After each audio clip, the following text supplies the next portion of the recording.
સુરેન્દ્રનગરમાં મૂડીના ધોળિયા ગામે દેશી દારૂનું બેફામ વેચાણ. સ્થાનિકોએ અનેકવાર પોલીસને જાણ કરવા છતાં કોઈ કાર્યવાહી કરવામાં આવી ન હોવાની ઉઠી ફરિયાદો. સ્થાનિક પોલીસ પ્રશાસન સામે ઉઠ્યા સવાલો. સ્થાનિક પોલીસ બુટલેગર સાથે સંકળાયેલ હોવાના લગાવ્યા આરોપો. મૂડી પોલીસ સ્ટેશન હેઠળ આવતા ધોળિયા ગામમાં સજુબેન અને લાલજીભાઈ પાંટિયા દ્વારા છેલ્લા 5 વર્ષથી દેશી દારૂનું વેચાણ થઈ રહ્યું હોવાનો સ્થાનિકોએ કર્યો વિડીયો વાયરલ. હાલમાં જ આ વેચાણનો એક વિડીયો વાયરલ થયો છે, જેમાં સ્પષ્ટ દેખાય છે કે તેઓ પ્રતિ ખોતડી ₹50ના ભાવે દરરોજની 300 જેટલી ખોતડીઓ વેચી રહ્યા છે અને સ્થાનિકોએ અનેકવાર પોલીસને જાણ કરી હોવા છતાં કોઈ કાર્યવાહી કરવામાં આવી નથી અને ગ્રામજનોએ તાત્કાલિક દારૂનું વેચાણ બંધ કરવાની કરી માંગ. અમે મૂડી તાલુકામાં વારંવાર રજૂઆત કરતા પોલીસ અમારી વાત સાંભળતી નથી. અમારા ગામમાં બેફામ દારૂ વેચાય છે, છતાંય કોઈ મૂડી પોલીસ વાળા આવતા નથી.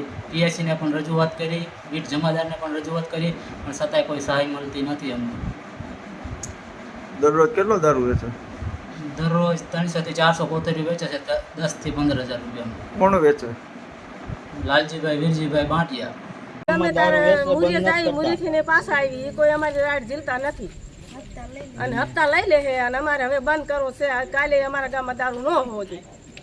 મૂરી વાળા હપ્તો ખાય છે, મૂરી વાળા કાઈ ન ખાતા, મૂરી વાળા હપ્તો ખાય અને વિયાદા છે રૂપિયા એટલે કાઈ ઓલન કરતા નથી, રૂપિયા ખાય છે, રૂપિયા ખાય છે વિયાદા મૂરી વાળા અને ક્યાંયના પાણા લઈને મારવા પડે. આ ડોશીનો એકનો એક દીકરો હતો, મારો દીકરાને દારૂ પી મારી નાખ્યો હોય. એકનો એક દીકરો હતો, દીકરો હતો મારો સાહેબ કેવા દારૂ પી મારી નાખ્યો હોય.